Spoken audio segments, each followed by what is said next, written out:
ఎంత కష్టంలో ఉన్నవాడైనా సరే అమ్మవారిని తలుచుకుంటే రక్షింపబడని వాడు ఉండడు.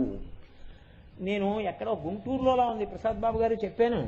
నేను మీరు నమ్మండి నమ్మపోండి, నేను ఏమీ అబద్ధం చెప్పట్లేదు, మీతో పరమ సత్యం చెప్తున్నాను. ఒకరోజు రాత్రి నిద్రపోవడానికి వెళ్ళిపోతుంటే ఫోన్ మోగింది. అయ్యి బాబోయ్, ఇప్పుడు ఎత్తితే ఒక్కొక్కరు 45 నిమిషాలు మాట్లాడుతుంటారు. అందుని భయం రాత్రి పడుకోవడానికి వెళ్లే ముందు ఫోన్ ఎత్తడం అంటే. ఎత్తనా వద్దా అని ఆలోచించి సరే చూద్దామని ధైర్యం చేసి ఎత్తితే ఎవరో ఒక ఆవిడ ఏడుపు మొదలెట్టింది ఫోన్లో.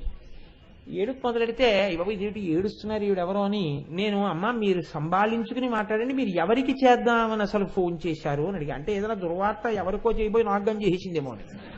అంటే ఆవిడ చాగంటి కోటేశ్వరారు ఇల్లేనా అండి? అమ్మా నేనే. అయితే మీరు ఎందుకు దుఃఖపడుతున్నారు, మీరెవరు అసలు, ఎందుకు నాకంత దుఃఖంతో ఫోన్ చేస్తున్నారు అని అడిగారు. అడిగితే ఆవిడ అన్నారు, కోటేశ్వరారు నేను ప్రస్తుతం హైదరాబాద్లో ఉన్నాను, నేను ఎప్పుడో ఎక్కడో మీరు ప్రసంగం చేస్తుండగా విన్నాను. అకస్మాత్తుగా మా వారు అన్నం తింటూ టేబుల్ మించి కింద పడిపోయారు. టేబుల్ మించి అంటే కుర్చీలోంచి కింద పడిపోతే ఆయన ఆసుపత్రికి తీసుకెళ్ళాం. డాక్టర్స్ ఏం చెప్పారంటే ఈయనకి చాలా అత్యవసరంగా గుండెకి శస్త్రచికిత్స చెయ్యాలి. ఏవో మూసుకుపోకూడనంత రీతిలో ఆయన గుండె కవాటములు మూసుకుపోయి ఉన్నాయి, ఉత్తర క్షణం తీసుకెళ్ళమన్నారు. తీరా ఇక్కడికి తీసుకొచ్చిన తర్వాత ఆపరేషన్ తొందరగా చేస్తే తప్ప బతకడానికి అవకాశం లేదు. ఆపరేషన్ చెయ్యడానికి వీలు లేనంత రీతిలో ఇతర రుగ్మతలు కొన్ని ఉన్నాయి, షుగర్ లాంటివి. ఇప్పుడు ఆయన బతుకుతాడా బతకడా ఆయన ఉన్న స్థితిలో అన్నది మేము చెప్పడం కష్టమని ఆయన్ని లోపలికి తీసుకెడుతున్నారు. పిల్లలు ఇంకా కన్యాదానం చెయ్యవలసిన స్థితికి వచ్చి ఉన్నారు, మేము కన్యాదానం చెయ్యాలి. ఈ స్థితిలో నాకు ఏమీ తోచక మీకు ఫోన్ చేశాను. మీరు నాకేమైనా ఉపశాంతి కలిగే మాటలు చెప్పగలరు. నాకు తెలుసు మీరేం మా ఆయన ప్రాణం పోయలేరు, నేను అటువంటి కోరికతో ఫోన్ చేయలే. ఆయన ఆపరేషన్ జరిగి తిరిగి వచ్చే వరకు నా మనస్సు పూనికతో పట్టుకుని ఇది ఉన్నది అని నమ్ముకోవడానికి ఏదైనా ఉందా, ఒక్క మాట నాకు చెప్తారా? నేను అది నమ్ముకుని అది నన్ను రక్షిస్తుంది అని నమ్ముకుని చదువుకుంటాను. ఆ తర్వాత ఎలా ఉండనివ్వండి, మీరేం చేయగలరు, ఒక్క మాట నాకేమైనా చెప్తారా అని అడిగారు ఆవిడ. నాకు ఆ తల్లి కోరిక చాలా సమంజసంగా అనిపించింది. యథార్థంగా మీకు చెప్తున్నాను, నాకు కూడా ఏం చెప్పాలో అర్థం కాలేదు. అలా ఏం రెడీ రకమారుగా దీనికి ఇలా చెప్పని ఏం సమాధానాలు ఉండవు లోకంలో. ఆవిడ కూడా చెప్తున్నారు, నువ్వేం బతికించలేవు నా భర్త అనేది. నేనేం చేయగలను ఆవిడికి? నేను ఆలోచించి ఎందుకు వచ్చిందో నాకు ఆలోచన, నేను అన్నాను, అమ్మ పసుపు కుంకములు అనేటటువంటివి అమ్మవారి చేత అనుగ్రహింపబడాలి. సువాసిని అన్నది అమ్మవారి అనుగ్రహం. మీరు ఒక పని చేయండి, పరమశివుడు హాలాహలం తాగినా శరీరమునకు ఇబ్బంది రాలేదు, కారణం నీ మంగళ సూత్రమే నీచవితాటంకములే అని శంకరాచార్యుల వారు సౌందర్యలహరిలో శ్లోకం చేశారు. సుధామప్యాస్వాద్య ప్రతిభజ జరా మృత్యుహరిణీం అంటూను. మీరు సౌందర్యలహరి పుస్తకం ఒకటి పట్టుకుని మీ వారు రేపు ఆపరేషన్ టేబుల్ మీద ఆపరేషన్ అయిపోయే వార్త వచ్చేంత వరకు ఆ తల్లి నమ్ముకున్న శ్లోకం చదువుకోండి. అంతకన్నా చెప్పడానికి నాకు ఏం తెలియదమ్మా అన్నాను. చాలు ఈ ఒక్క మాట, నేను నమ్ముకుని ఆవిడ పాదాలు పట్టుకుంటానన్నారు ఆవిడ. ఆ తల్లి నాకు మర్నాడు ఫోన్ చేశారు. ఫోన్ చేసి ఆవిడ అన్నారు, మేము యథార్థం చెప్తున్నామమ్మా, మా పురుష ప్రయత్నమే తప్ప ఈయన బతుకుతారు అనేటటువంటి నమ్మకంతో మేం చేయలేదు, కానీ ఈశ్వరుని యొక్క అనుగ్రహం అన్నది చాలా గొప్పది, అందుకే ఆయన అనుగ్రహమే ఈయన్ని బతికించిందమ్మా. నిజంగా ఈ ఆపరేషన్ ఎలా సక్సెస్ అయిందో మాకు ఆశ్చర్యంగా ఉంది. మీ ఆయన బతికారు తల్లి, నీ పసుపు కుంకాలు నిలబడ్డాయన్నారు డాక్టర్లు. నేనైతే ఏం నమ్ముతున్నానంటే డాక్టర్లు కూడా ఆ అమ్మవారి చేతి ఉపకరణములై నా పసుపు కుంకములు నిలబడేటట్టుగా ఆయనకి ఉన్న రుగ్మతని తీయగలిగినటువంటి ఆ బుద్ధి నైపుణ్యమును అమ్మవారు వారి యందు ప్రచోదనం చేసి నా భర్త నాకు దక్కేటట్టుగా ఆ వైద్యులే సాక్షాత్ అమ్మవారి స్వరూపులై నా కంటెదుట నిలబడి నన్ను కాపాడారని చెప్పి నేను నమ్ముకుంటున్నానండి. వారి యందు ఆ అమ్మవారి అనుగ్రహం ప్రసరించి బతికారు, నేను చేసిన ప్రార్థన ఇలా ఫలించింది అని నమ్మి ఆ తల్లిని పసుపు కుంకాలతో పూజ చేసుకుంటున్నానండి అని ఫోన్ చేశారు. చాలమ్మా, మంచి మాట చెప్పారు తల్లి, చాలా సంతోషం అని చెప్పాను. ఆ తర్వాత ఇంకెప్పుడు నాకు ఆవిడ ఫోన్ చేయలేదు. 10 కాలాలకే ఆవిడ అలా పసుపు కుంకాలతో ఉండాలని నా కోరికే. కాబట్టి చూడండి, నేను మీకు ఈ మాట ఎందుకు విజ్ఞాపన చేశాను అంటే అలాంటి ఫోన్లు నాకు చెయ్యమని కాదు నా ఉద్దేశం. చెయ్యకపోతేనే నేను సంతోషిస్తాను, నాకు ఏం తెలియదు. నేనేం అమ్మా నువ్వు పాదపీఠం మీద ఇలా నీ పాదముల జంట పెట్టి కూర్చుంటే నేను ఒక బంగారు పళ్ళెం పట్టుకుని వచ్చి నా అంత నేనా కాళ్ళు కడగలిగిన వాణ్ణి ఆశతో పళ్ళెం ఒళ్ళో పెట్టుకుని నీ పాదాల దగ్గరికి వచ్చి కూర్చుని ఇలా నీ వంక చూస్తే కడగడానికి ఎవరివ్వాలి అవకాశం? సరే కడుగు అనాలి.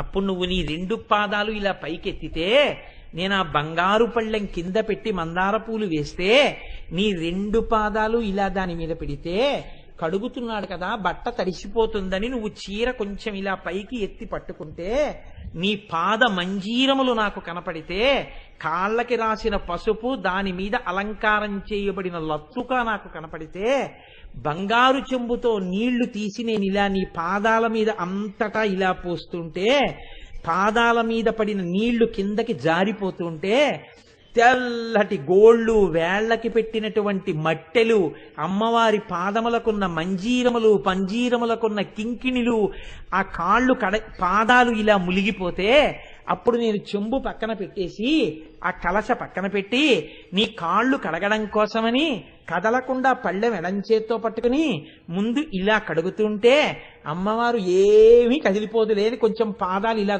నొక్కి పెడితే అమ్మ నన్ను 2 చేతులతో కడగమంటోందనుకుని ఇలా కుడి చేత్తో ఇలా పాదమంతా చుట్టూ తిప్పి కడుగుతుంటే చల్లటి మెత్తటి పాదాలు చేతులకి తగిలితే ఇలా నేను కడగడంలో నా ఈ చేతులు ఆ నీళ్లల్లో తడిసిపోతే అప్పుడు నేను ఈ పాదం కూడా ఇలా కడిగితే పళ్ళెంలో నీళ్లు ఇదంతా నాకు అంటుకుంటే నీ పాదములకు ఉన్న లత్తుక పళ్ళెంలో ఉన్న నీళ్లల్లో కరిగి నీళ్లన్నీ ఎర్రగా అయిపోతే అమ్మా నేనప్పుడు ఉద్ధరిని తీసుకుని నీ పాదాల మధ్యలో లోతుగా ఉన్న చోట ఇలా ముంచి ఆ తీర్థం ఇలా చేత్తో పట్టుకుని కుడి చేతిలో పోసుకుని నేను ఇలా నోటిలోకి 3 మార్లు పుచ్చుకుంటే ఏనాడు నీ పాదతీర్థం అలా పుచ్చుకుంటానో ఆనాడమ్మా నేను సరస్వతీదేవి తాంబూల చర్వణం చెయ్యగా వచ్చినటువంటి ఎర్రని ఆ ద్రవాన్ని మింగిన వాడితో సమానమమ్మా. ఆనాడు నా నోటి వెంట నేను అనుభవించిన బ్రహ్మము యొక్క ఆనంద స్ఫూర్తి పైకి వాగ్రూపంలో ప్రవహించకుండా ఉంటుందా? నేను ఈ లోకాన్ని అనుగ్రహించకపోతానా? దానికి హేతువైన నీ పాదములు ఎప్పుడు కడుగుతానో, ఎప్పుడా నీళ్లు తాగుతానో అమ్మా, ఎప్పుడు అనుగ్రహిస్తావమ్మా, ఎప్పుడు కడిగించుకుంటావమ్మా, ఎప్పుడు తాగుతానమ్మా నీళ్లు అని కథాకాలే మాత కదయ కలితాలక్తకరసం పిబేయం విద్యార్థి తవ చరణ నిర్నేజన జలం ప్రకృత్యా మూకానామపి చ కవిత కారణతయా కథా దత్తే వాణీ ముఖ కమలతాంబూల రసతాం. అమ్మా, పుట్టుక చేత మూగివాడు ఒకడు నీ నోటి తాంబూలపు పిడచ అటువంటి ఎర్రటిది తిన్నాడమ్మా. నీ నోటి లాలాజనం తగిలిందమ్మా. 500 శ్లోకాలు చెప్పాడమ్మా. చిరస్థాయిని పొందాడమ్మా. ధన్యుడైపోయాడమ్మా. అమ్మా, నేను ఎప్పుడు 3 ఉద్ధరణలు ఎప్పుడు తాగుతానమ్మా, ఎప్పుడు కడుగుతానమ్మా నీ పాదాలు అంటే ఏమిటి శంకరాచార్యులు వారి ఉద్దేశం? ఆయన తాగలేదా, ఆయన కడగలేదా? ఒరే, నీ జన్మకి సుకృతం అంటూ ఏమైనా ఉంటే దీనికోసం ఏడవడం నేర్చుకో. నా జన్మాంతరంలో ఎప్పుడైనా అలా కడుగుతానా? ఎప్పటికైనా అలా నేను ఆ తీర్థం పుచ్చుకుంటానా? ధ్యానంలో ఆ ఎర్రటి నీళ్లు చూస్తానా, తాగుతానా? అది తాగుతున్నప్పుడు సువాసనతో కూడిన నీళ్లు నా కంఠంలోంచి కడుపులోకి దిగుతూ ఉంటే నా జన్మ ధన్యం అవుతుందా? నేను అమ్మ పాదాల దగ్గర అలా కొడుగ్గా నిలబడగలనా అని ఆర్తి చెందు ఉత్తర క్షణంలో అమ్మ నీచేత ఆసేవ చేయించుకుని అమ్మ కర్పూర తాంబూల చర్వణ చేస్తున్నటువంటి నోరు నీకు దర్శనమై తాంబూల ప్రసాదాన్ని తిని ఈ జన్మలో ఇప్పుడే ఇక్కడే కృతార్థుడవైపోతావురా. ఎన్ని ఫలితాలైనా పొందేస్తావు. ప్రత్యేకించి ఇవాల్టి ఈ నామాన్ని ఏ సుమంగళి విన్నా, ఏ స్త్రీ విన్నా, ఎన్ని జన్మలకి చెక్కు చెదరని పసుపు కుంకాలతో చేతులతో ఇలా పెట్టుకోవడం అంతటి ఐశ్వర్యవంతురాలై ఆ అమ్మ అనుగ్రహంతో అంత సంతోషంగా ఉంటారు. పురుషులు ధర్మబుద్ధితో చక్కటి కావ్యగానం చేస్తూ అమ్మ పాదముల యందు భక్తితో ఉంటారు. ఇది మాత్రమే అనుగ్రహమని, ఇది దీని యొక్క ఫలితమని నేను చెప్పట్లేదు. ఒక బిందువును ఉటంకించకపోతే దోషభూయిష్టం అవుతుందని అన్నాను తప్ప ఆ తాంబూల చర్వణము వలన కలిగేటటువంటి ఫలితము ఆ నోటిని చూడడం వల్ల వచ్చే ఫలితము ఇది అని చెప్పడం లోకంలో ఎవరికీ సాధ్యం కాదు. శంకర భగవత్పాదులంతటి వారు చెప్పకుండా వదిలేశారంటే అది ఎంత శక్తివంతమో. అంత గొప్ప శ్లోకాన్ని మనం ఆ నోటిని చూడాలని ఆ ముగ్గురు వచ్చి కూర్చున్నట్టు అమ్మ పెట్టినట్టు ఏదో నాటకంలా చెప్తే అది వింటూ తెలియకుండా గబుక్కుని మనం కూడా చూసేస్తున్నామని అలా చూసేసినా ప్రయోజనం వచ్చేస్తుందని శంకరాచార్యుల వారు ఒక నాటకీయ సన్నివేశాన్ని శ్లోకంలో సృష్టించారు. సృష్టించి అంత అందంగా మనకి ఆవిష్కరించి